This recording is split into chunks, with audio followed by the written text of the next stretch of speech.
So True Touch ties it up 1-1 for Net Wars. And we go into Game 3 on Eye of the Storm.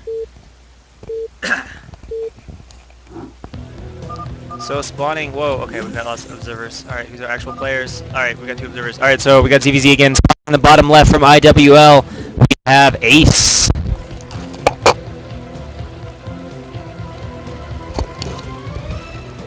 And in the top hand corner for Net Wars, we have Pike.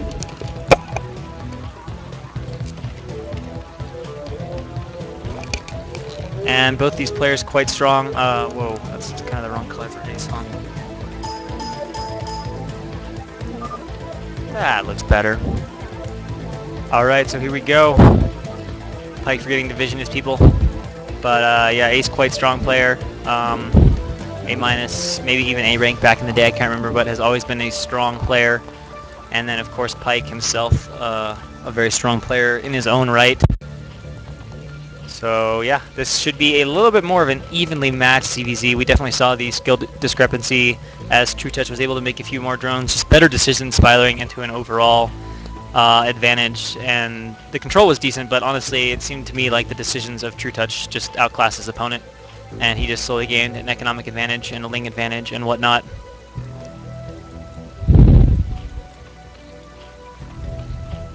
Yeah, I don't know how people hate on ZVZ. ZVZ is a super interesting matchup. Like, I love watching it because it's like so tense. I mean, yeah, it's not that diverse, but it's so tense. Like, every little unit matters, everything you do makes a difference, and when you're really paying attention to it, it's kind of interesting.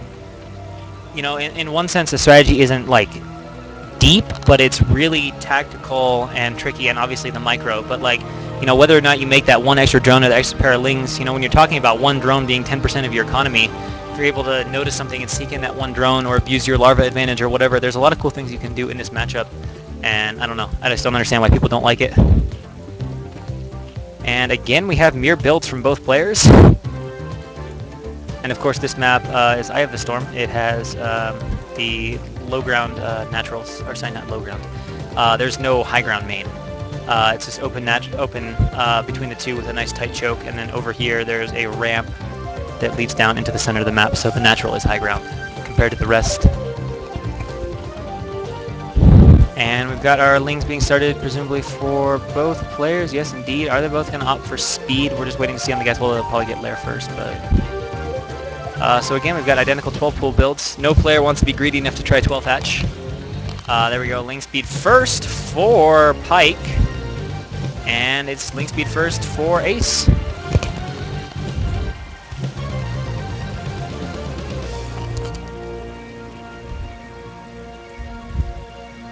So, here we go. Both lings are heading out. Actually, wait, have they scouted each other? No, they have not. So, they're kind of opting to stay close to home, it looks like. Because occasionally you do see situations where both players send their lings and they're both away. And you got like a strained situation. Lings running into empty bases, or bases undefended by other lings. And yeah, Pike is just going to set up here at the top of the ramp. Of course, ramp conferring no advantage as these are melee units, but if we were dealing with range units, you'd have that 50% miss chance, which is basically a half reduction in damage. So there's the lair for both players. And alright, finally Overlord for Ace getting close, and Overlord for Pike getting close as well. I can't really tell who's winning this race. It looks like Ace might have the slight lead in the Overlord race. Alright, here comes a lot of lings from Pike. And Ace doesn't seem to have... Actually, wait, never mind. The conga line is a little bit bigger for Ace than I thought.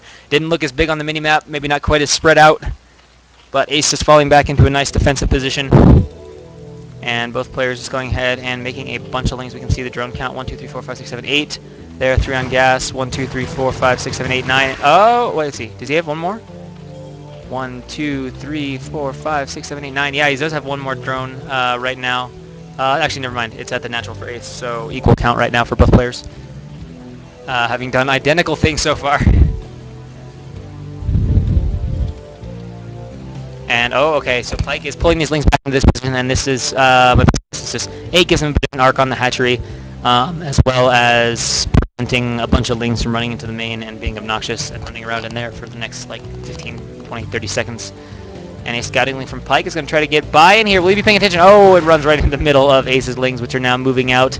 Looks like a little over 2 control groups, maybe even 2 full control groups. See the layers on the spires going up 274, just a tiny bit faster, not enough to make a difference, but a tiny bit faster for Pike. And here come the Lings of Ace. How aggressive does he intend to be with this? Is this going to be a poke, or is he going to commit to this? He is running in right now. Pike is in a position to have a really nice arc, though, and Ace is going to start attacking the hatchery. He's going to force Pike out. And alright, and Pike does go. He gets a pretty good surround on here. It's just a question of, are there enough Lings? There seem to be a lot for Ace. Pike seems to be losing initially, but now Pike's setting up a much better concave. He's going to take the battle easily here from this point, and Ace is going to get forced back. Just did not quite work out. Pike in that defensive position was able to form a really nice concave with the Lings as he spread them over there and easily defends that. Now free to make plenty of Muta. And actually Ace is making more Lings, which is going to be a problem. He's going to try to Ling, basically Ling all in as the Muta come out. So as long as Pike stays at home and defends this for just a little bit, he should be fine. We'll see how many Lings he's got at home. Yeah, it's just going to be a matter of making sure everything doesn't die. He's going to make a few Scourge to occupy the Muta and try to do damage with another large wave of Lings. And we can see Pike flying out, going to pick off that Overlord of Ace, but still kind of staying close to home. And here comes a scouting link from Ace, wants to verify what the Ling count from Pike looks like, as well as what's being made. We can see a drone being hatched right now, 2 drones actually, and this Ling is going to poke at it, but a second Ling from Pike being sent. He needs to be careful though, because he actually will lose the drone, and okay, just barely saves it. Don't want to lose those in ZVZ. It's just such a huge part of your economy right there. And that's the same as a Reaver shot, you know, killing like 8 probes or 8 SCVs or something. It's really significant, even if it doesn't seem like it at first glance. And actually he seems to realize now that maybe he just needs the Lings to defend and is making them. He's not going to attack with this, switching into Mutalisks and Scourge and lots of Overlords as a few were dying off.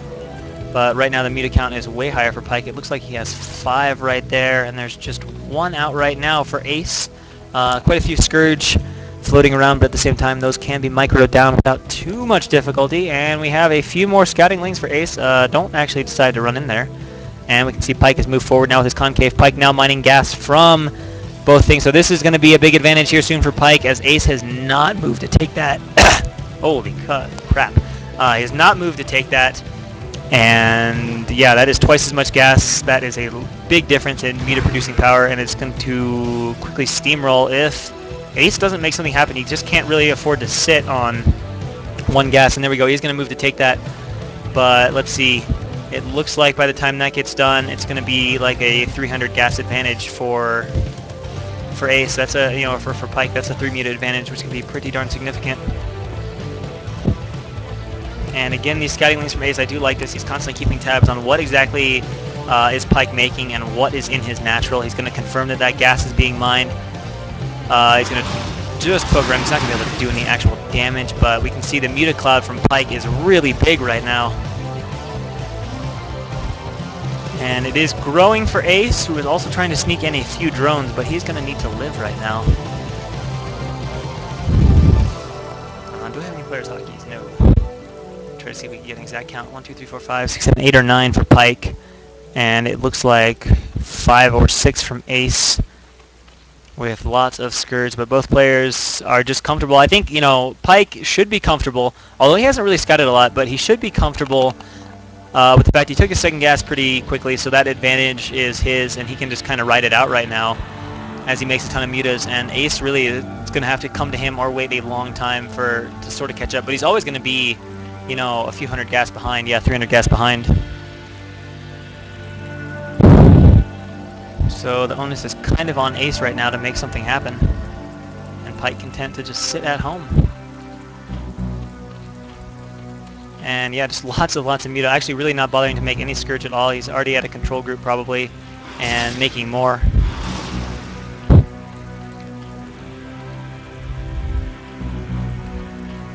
And just waiting, because, you know, it's one of those things where he took his gas pretty fast. He knows that.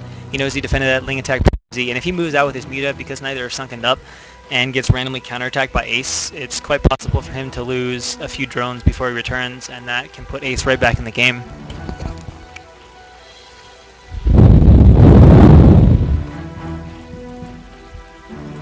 And Pike is maybe getting ready to move out. I don't know. Or possibly just flying the Muta around, checking for what's around the base.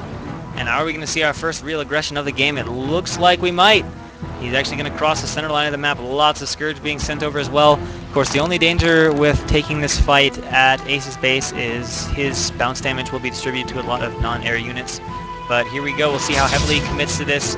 He's got at least almost 2 groups. It's a little harder to micro against Scourge with 2 groups. A little harder. I mean, it's a lot harder if you don't notice which group is being directly targeted. Oh, nice move there from Ace, sniping off a few Scourge. And here we go. He's running in. Oh, there's 2 free mutas separated out from the pack. Those guys down almost instantly. Scourge flying in from everywhere. We'll see how the control is. I don't know. He just kind of flies into the cloud. They probably land. The bounce damage may have taken him. And we can see that Ace is bringing in all his overlords, trying to absorb as much of this damage as possible.